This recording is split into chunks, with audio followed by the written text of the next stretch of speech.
Hello dear students. तो हम study कर रहे थे एटॉमिक स्ट्रक्चर और लास्ट टाइम में हमने स्टडी किया ड्यूअल कंसेप्ट और अनसर्टेनिटी प्रिंसिपल। ड्यूअल कंसेप्ट के द्वारा हमें ये पता चला कि जो सब एटॉमिक पार्टिकल्स हैं वो वेव नेचर भी रिप्रेजेंट करते हैं, उनकी तरंग प्रकृति भी होती है। और अनसर्टेनिटी प्रिंसिपल से हमें ये पता चला कि ये जो सब एटॉमिक पार्टिकल्स हैं ये अति सूक्ष्म होने की वजह से इनकी स्थिति और उनका वेग एक साथ सही सही ज्ञात नहीं किया जा सकता।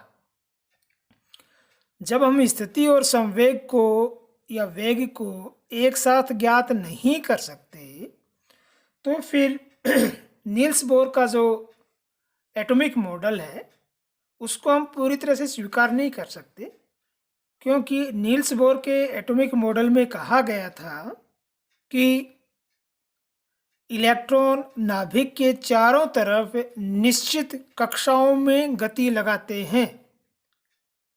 नाभिक के चारों तरफ निश्चित कक्षाओं में, इसका मतलब ये हुआ कि हम इलेक्ट्रॉन की निश्चित पोजीशन बता सकते हैं और वहाँ पर उनके अकॉर्डिंग फिर इलेक्ट्रॉन के लिए एनर्जी, रेडियस और वेलोसिटी इक्वेशंस दी गई, जिनके द्वारा हम उनकी एनर्जी वैल्यू या उनका रेडियस वैल्यू और वेलोसिटी को हम कैलकुलेट करते थे। तो हाइजेनबर्ग के अकॉर्डिंग जब हम निश्चित रूप से नहीं कह सकते, सिर्फ प्रोबेबिलिटी बता सकते हैं, तो उसके अकॉर्डिंग फिर जो नील्स बोर की कक्षाएं हैं उनके स्थान पर नया वर्ड आया और हम कक्षाओं की जगह कक्षक यूज़ करने लग गए। ऑर्बिटल्स, नील्स बोर में जहाँ ऑर्बिट कहा गया था वहाँ पर अब यूज़ क्या होने लग गया, ऑर्बिटल्स। तो ऑर्बिटल्स के बारे में हमने पढ़ा कि क्या है, किसी परमाणु में नाभिक के चारों तरफ का वह स्थान जहाँ इलेक्ट्रॉन के पाए जाने की प्रोबेबिलिटी मैक्सिमम होती है, प्रोबेबिलिटी मैक्सिमम होती है। हम निश्चित नहीं कह रहे हैं, हम प्रोबेबिलिटी बता रहे हैं। तो जहाँ प्रोबेबिलिटी मैक्सिमम है उस एरिया को कक्षक कहा गया। ये 3 डायमेंशनल स्पेस होता है जिसके अंदर इलेक्ट्रॉन मूव करता है और वो मूविंग इलेक्ट्रॉन वेव नेचर भी रिप्रेजेंट करता है। तो इस प्रकार इलेक्ट्रॉन की वेव नेचर को कंसिडर करते हुए क्वांटम मैकेनिक्स के द्वारा एटॉमिक स्ट्रक्चर को समझाने का प्रयास किया गया। जब हम क्वांटम मैकेनिक्स मॉडल की बात करते हैं, जो मॉडर्न कंसेप्ट है एटॉमिक स्ट्रक्चर का, तब उसमें मुख्य जो टाइटल है या मुख्य पॉइंट है वो आता है श्रोडिंगर इक्वेशन, श्रोडिंगर समीकरण। यह वह समीकरण है जिसकी सहायता से क्वांटम मैकेनिक्स में इलेक्ट्रॉन या इलेक्ट्रॉन जैसे जो सूक्ष्म कण हैं उनके बिहेवियर को समझाया गया। तो ये श्रोडिंगर इक्वेशन बहुत ज़्यादा इम्पोर्टेंट है, आपके एग्जाम में भी इससे रिलेटेड क्वेश्चन ज़रूर आता है। तो आज हम इसी के बारे में स्टडी करेंगे कि ये श्रोडिंगर इक्वेशन क्या है और इसका डेरिवेशन किस प्रकार से किया जाता है। तो हम देखते हैं श्रोडिंगर इक्वेशन।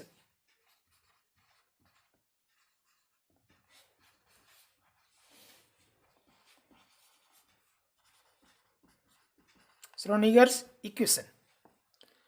तो ये जो श्रोडिंगर इक्वेशन है ये एक द्विविमीय डिफरेंशियल इक्वेशन है जिसके द्वारा हम इलेक्ट्रॉन या इलेक्ट्रॉन जैसे जो सूक्ष्म कण हैं उनके बिहेवियर को रिप्रेजेंट करते हैं।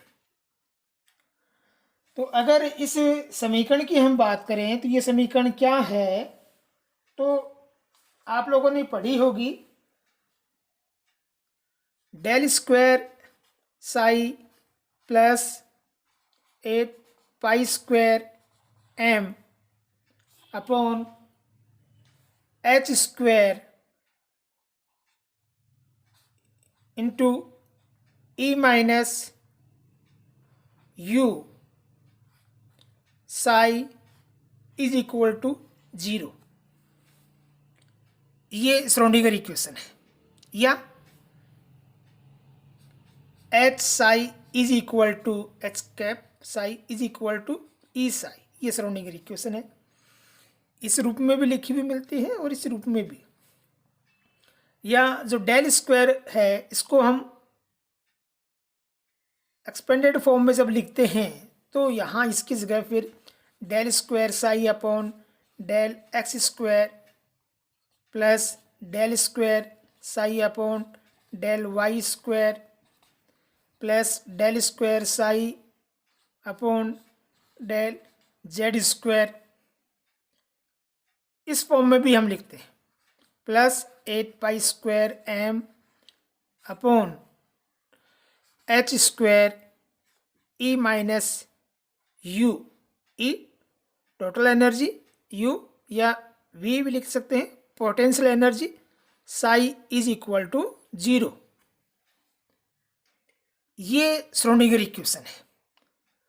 तो इस श्रोडिंगर इक्वेशन के द्वारा हम मुख्य रूप से यहाँ पर इलेक्ट्रॉन के लिए बात कर रहे हैं, तो इलेक्ट्रॉन के बिहेवियर, इलेक्ट्रॉन की एनर्जी, उसका पोजीशन, उसके बारे में हम इस श्रोडिंगर इक्वेशन के आधार पर बता सकते हैं।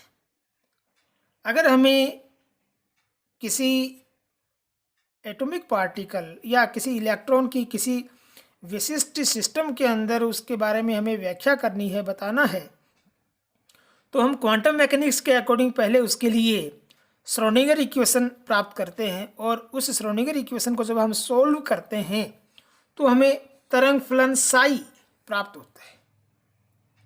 ये जो तरंग फलन साई है, ये साई उस इलेक्ट्रॉन या जो उसकी जो वेव नेचर है उसको समझाने का काम करता है, उसकी प्रॉपर्टीज़ के बारे में बताता है। तो आज हम ये देखेंगे कि ये श्रोडिंगर इक्वेशन इस प्रकार से कैसे प्राप्त हुई, ये इसका फॉर्म हमें कैसे प्राप्त हुआ, इसका डेरिवेशन कैसे है।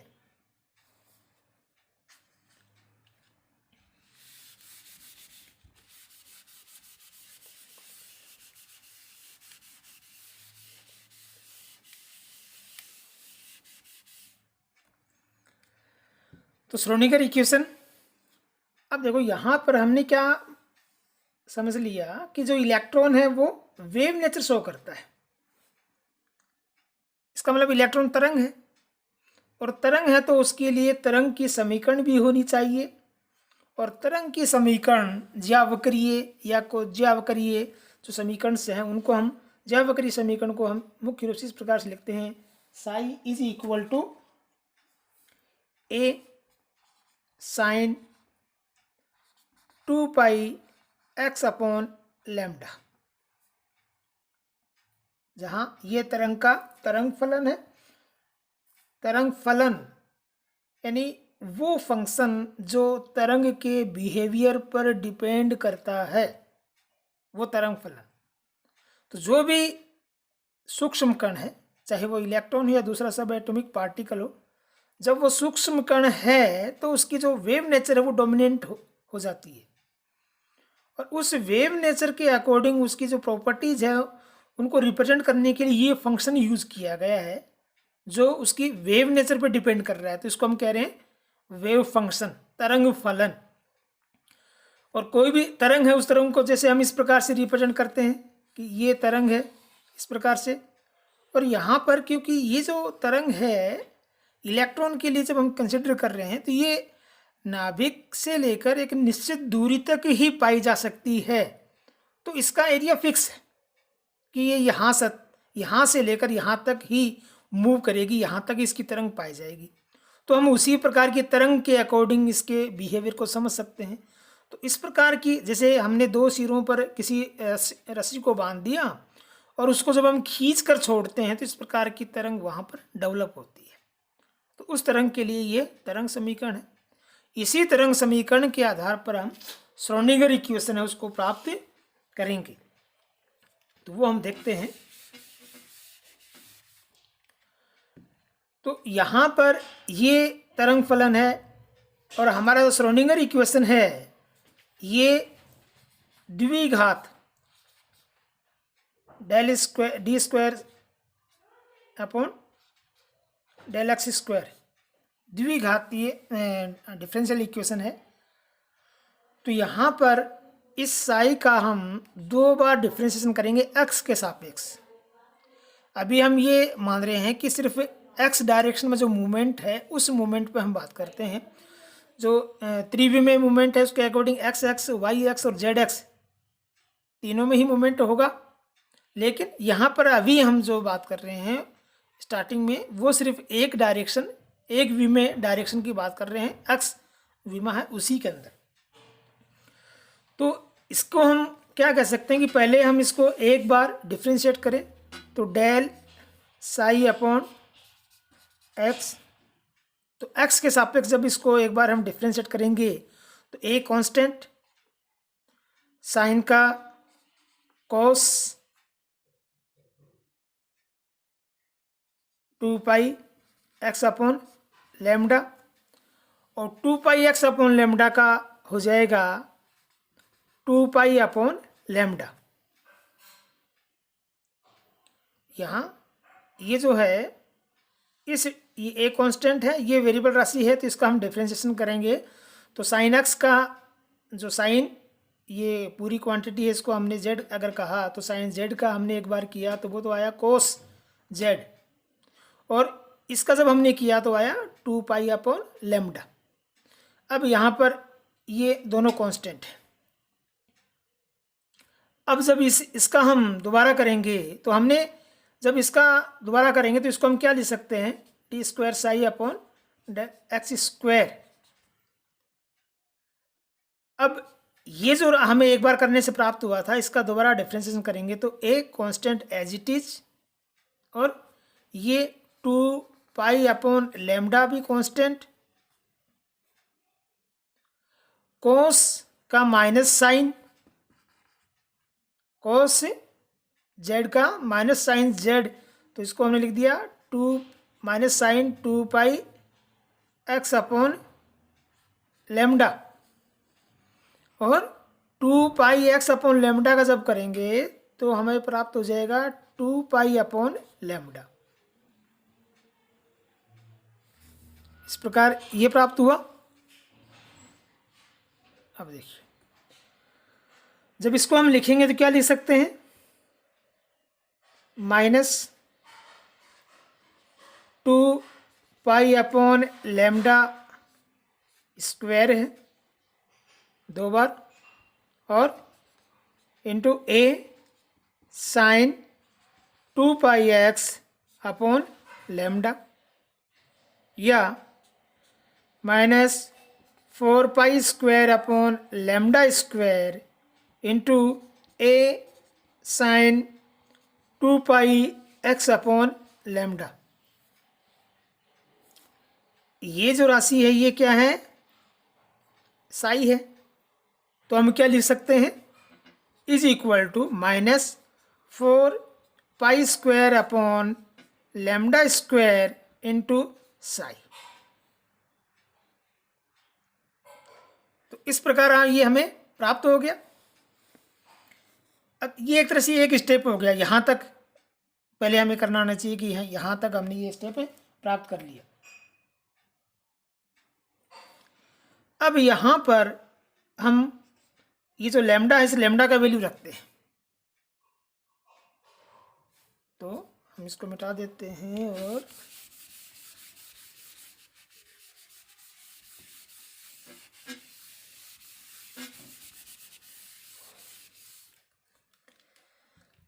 लास्ट इक्वेशन हमें प्राप्त किया हुआ था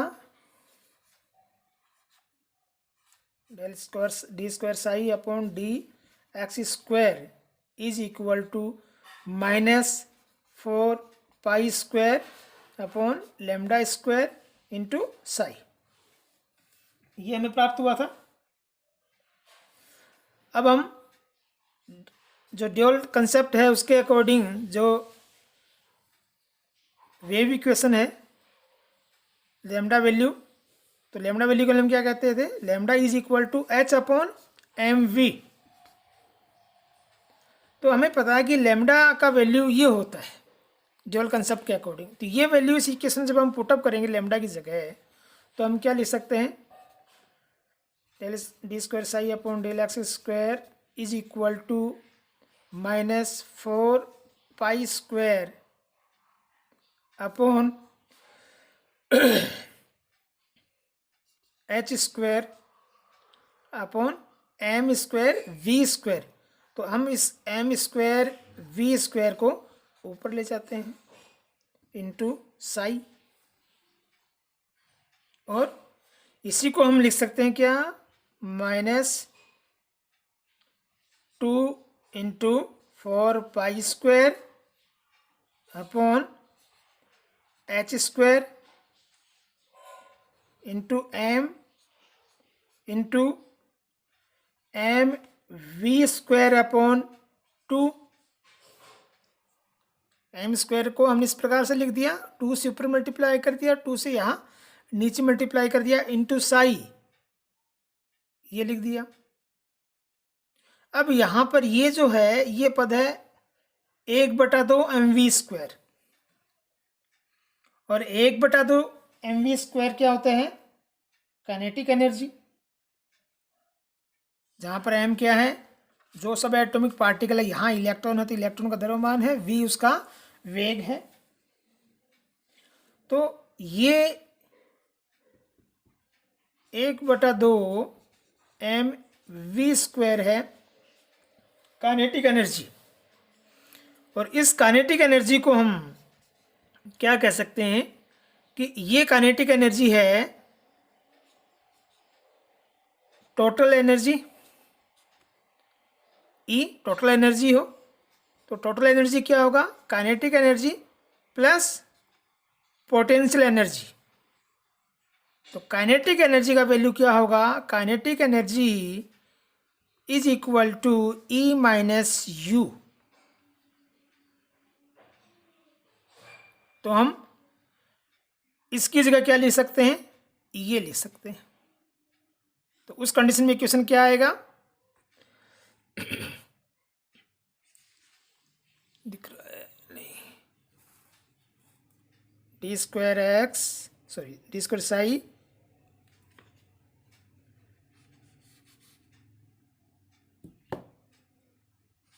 upon D X square is equal to -8 pi square M upon H square into E minus U Sai.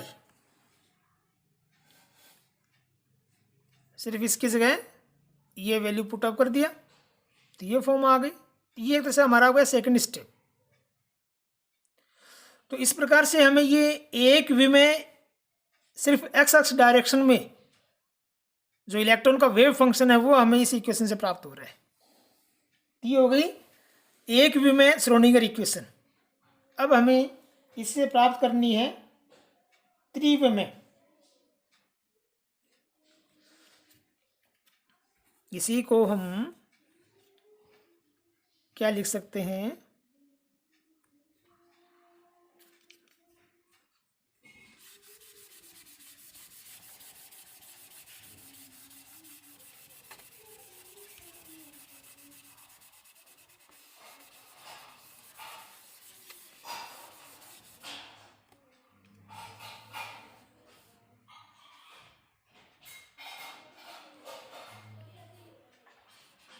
D square psi upon D X square plus 8 pi square M upon H square into E minus U psi is equal to 0। ये एक विमेय। जब हम consider करें कि तीनों विमाएँ हों तो x के साथ साथ क्या आएंगे, y और z विमाएँ और आएंगी। तो उसके अकॉर्डिंग इस इक्वेशन को हम क्या लिख सकते हैं, D square psi upon del x square plus D square psi upon Y square plus D square psi upon Z square plus 8 pi square M upon H square E minus U psi is equal to 0। तो ये हो गई त्रिविमीय Schrodinger equation, जिसे हम यहाँ ये जो पद हैं इनमें से D square upon D X square plus D square upon D Y square plus D square upon D Z square psi ऐसे भी लिख सकते हैं, प्लस कंटिन्यू आगे वाला पद, और इसे हम कह रहे हैं डेल स्क्वायर। तो del square psi plus 8 pi square M upon H square E minus U psi is equal to 0। तो इस प्रकार हमें श्रोडिंगर इक्वेशन प्राप्त हो जाती है। तो इस प्रकार हमने देखा कि श्रोडिंगर इक्वेशन को हम इलेक्ट्रॉन की वेव नेचर के अकॉर्डिंग जो वेव तरंग का समीकरण होता है उस तरंग समीकरण की सहायता से उसका जो श्रोडिंगर इक्वेशन है उसको हम ड्राइव कर सकते हैं, जहाँ पर ये ऑपरेटर हैं, ये तरंग फलन है जो तरंग के बिहेवियर को रिप्रेजेंट कर रहा है। मुख्य रूप से ये कॉम्प्लिकेटेड जो एम्पलीट्यूड होते हैं ना, जो आयाम होते हैं वो हैं पाई कांस्टेंट, एम इलेक्ट्रॉन का द्रव्यमान, एच प्लांक कांस्टेंट है, ई टोटल एनर्जी है, यू पोटेंशियल एनर्जी है, ये तरंग फलन। इस प्रकार आज की क्लास में हमने देखा श्रोडिंगर इक्वेशन का डेरिवेशन। तो आज की इस क्लास में इतना ही। Okay, thank you.